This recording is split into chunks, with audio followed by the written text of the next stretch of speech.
என்னது இது? பில்லு. இந்த வரேன்.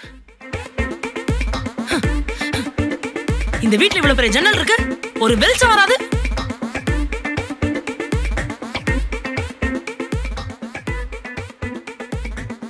இவ்ளோ மரம் இருக்கு, ஒரு காத்து வராது. ஈபி பில்ல பார்த்தாலே நெஞ்சு வலிக்குது. இனிமே ஃபேன் லைட் எல்லாம் கொஞ்சம் கம்மியா தான் யூஸ் பண்ணணும் போல.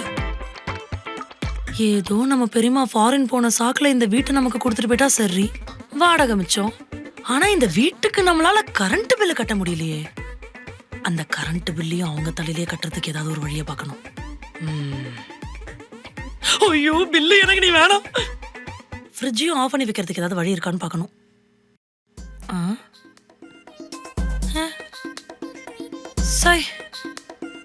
என்ன இது ஒண்ணுமே சாப்பிட்றதுக்கே இல்ல. பேசாம வெளியே கடைக்கு போய் பூச்சி கிச்சு குச்சிட வேண்டியதான். ஏய், நீ எப்படி வெளிய? நான் எதுவும் ஆணவமா பிஹேவ் பண்ணலையே. பின்ன கடைக்கு போய் பூச்சி குடிக்கலாம்னு பேசிக்கிட்டு இருக்க.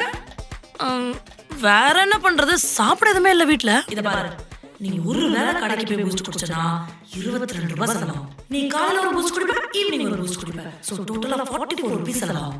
இதே நீ ஒரு பாக்கெட் பால் 10 ரூபாய்க்கு வாங்கினா, சின்ன பாக்கெட் பால், அதுல நீ ஒரு 5 ரூபாய்க்கு பூஸ்ட் கலந்து குடிச்சனா காலையில சரியா போயிடும், ஈவினிங் லைட்டா தண்ணி கலந்தா சரியா போயிடும். எவ்வளவு ஆச்சு? 15 ரூபாயில முடிஞ்சிருச்சு. 29 ரூபாய் சேவ் ஆச்சு. யோசி, நல்லா யோசி. S, correct. ஓகே.